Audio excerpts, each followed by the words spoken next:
Lexington, Kentucky, it's in dire financial straits right now. With a grade of D in its Fiscal Health by a leading report, its debts exceed $800 million, which would require each taxpayer to pay $9,400 to bring the city out of the red and back into the black. Now, to worsen things, city officials have been frivolous with $120 million in federal funds received through the ARPA program, which had have been better utilized for police retention and to attract more companies to our city. Employment taxes are the backbone of the city's functioning, and this is where the officials need to focus on. Unfortunately, the current city officials are inexperienced when it comes to financial planning and have been making decisions that have a severe impact on our community. Now, the lack of affordable housing in Lexington is a significant cause of concern, and more funds from the ARPA, that $120 million, should have been allocated for this problem. Now, the issue of affordable housing, it's a complex one. Now, one of the reasons why housing is unaffordable is due to the lack of supply. To put it simply, there's not enough houses to go around, and this has caused the prices to go up. Now, another contributing factor is the increased demand for housing. Now, this demand is driven by various factors, such as population growth. All right, population growth has been going on in Lexington for years, and we have known about it. And before now, we've had a stable economy. Now, the COVID-19 pandemic has fueled this demand as people are moving away from these bigger cities and into smaller towns like ours, now looking for more space and lower prices. Now, to tackle this issue, Lexington needs to focus on increasing the supply of affordable housing. One solution would be to build more housing, which would require increasing the urban service boundary, which would increase the supply and drive prices down. Now, another solution is to make housing more affordable by providing subsidies or tax incentives to developers who build affordable housing. Now, this would encourage more developers to build affordable housing units and create more affordable housing options for low-income families, those families that make less than 60% of the mean income.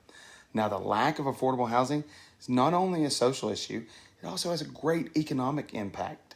Now, when housing is unaffordable, it makes it difficult for companies to attract and retain talent, or even for the city to attract those companies.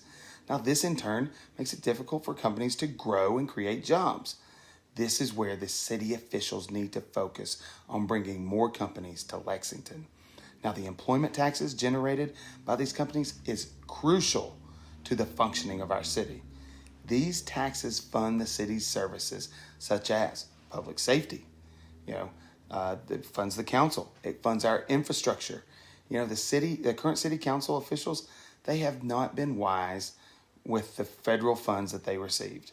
The $120 million that they received through the ARPA program could have been utilized to improve the city's fiscal health, but it was not used wisely. Instead of using this money for police retention or attracting companies, the officials spend it on frivolous things such as parks. Now, while new parks, they're great. They're nice. I love to take my boys there. It is not a smart financial decision. The officials have been spending money they did not have and creating recurring costs on items that are not essential. This has contributed to the city's debt and has created a problem for the future. Now, the lack of business acumen among the city officials is a significant cause of concern. Now, these officials have been making decisions that have a severe impact on our community.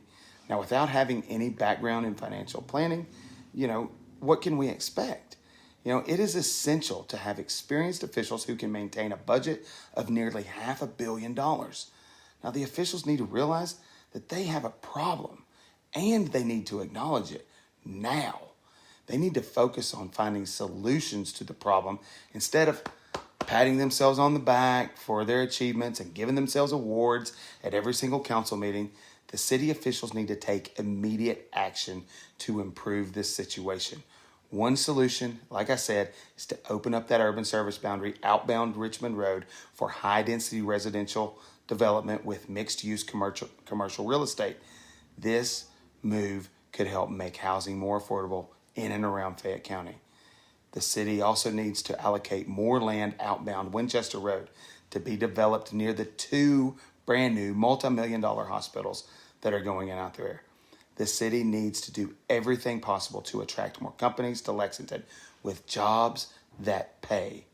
Now, if you personally have business acumen and ideas as to what we can do as a city to flip the switch and move our wonderful community in the right direction, feel free to reach out to me. I'd love to hear your ideas. My name's Rock Daniels. My email address is rockrealtor@yahoo.com. That's Rock Realtor. That's ROCKREALTOR @yahoo.com. Take a second, hit that subscribe button so we can stay connected. I love to hear anything that you guys think could help our city.